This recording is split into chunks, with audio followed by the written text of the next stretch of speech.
What's going on, YouTube? Hope you're doing well.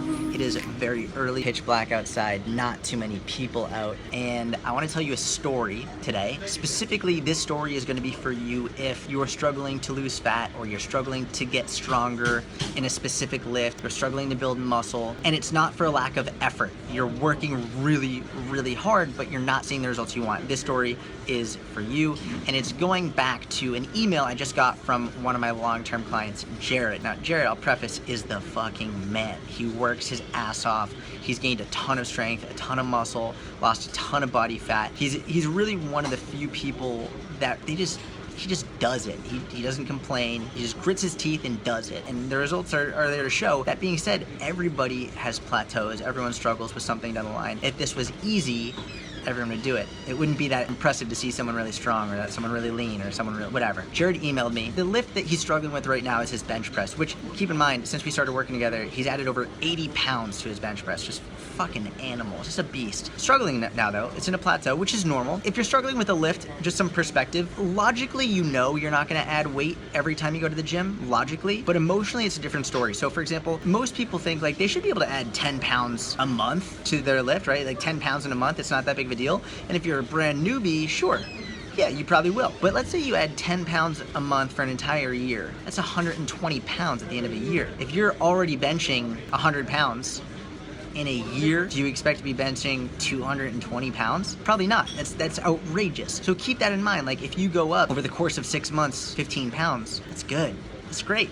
Right? So it's just some perspective. You're not gonna go up 10 pounds every month. You're not gonna go up 10 pounds every session, every week, every month, every 2 months, every 6 months. The stronger you get, the harder it gets. Keep that in mind. Anyway, Jared's been struggling with his bench press, hasn't been going up as quickly as he wants, as it used to, and basically what he came to on his own, and this is what happens when I work with people. When I first start working with people, I will tell them what to do.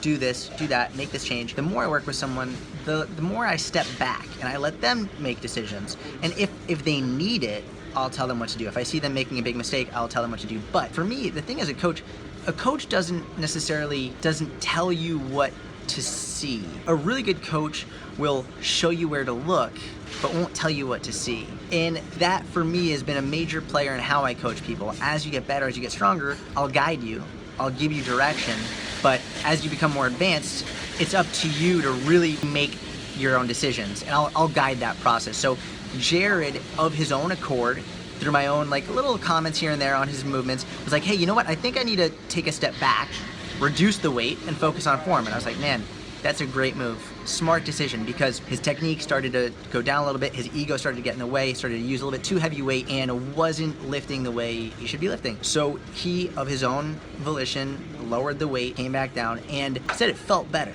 His technique was better, his shoulder didn't hurt, felt great. But then this is what he said. This is the bit that really sparked this video. He said, I lowered the weight and it felt stronger, felt faster, shoulder felt better, but I didn't feel like I was demolished. I didn't feel like I got, like my muscles were really demolished at the end of it. And that is so telling and so key, because so many people feel like if they don't leave the gym a dripping, sweaty mess, if they don't leave the gym sore as hell, unable to lift their arms, completely dripping in sweat, huffing and puffing, they feel like it was a waste. It's not true. In fact, here's what I say about that. When you have that mindset, you're not chasing a result, you're chasing a feeling. You are chasing the feeling of working hard. You're chasing the feeling of doing work. But if the result isn't showing up, if you're not getting stronger, you're not getting leaner, you're not building more muscle, you're not getting the result you want, you need to make a change. And you need to make this mindset shift from, okay, right now I'm chasing a feeling. I'm chasing the feeling of working hard.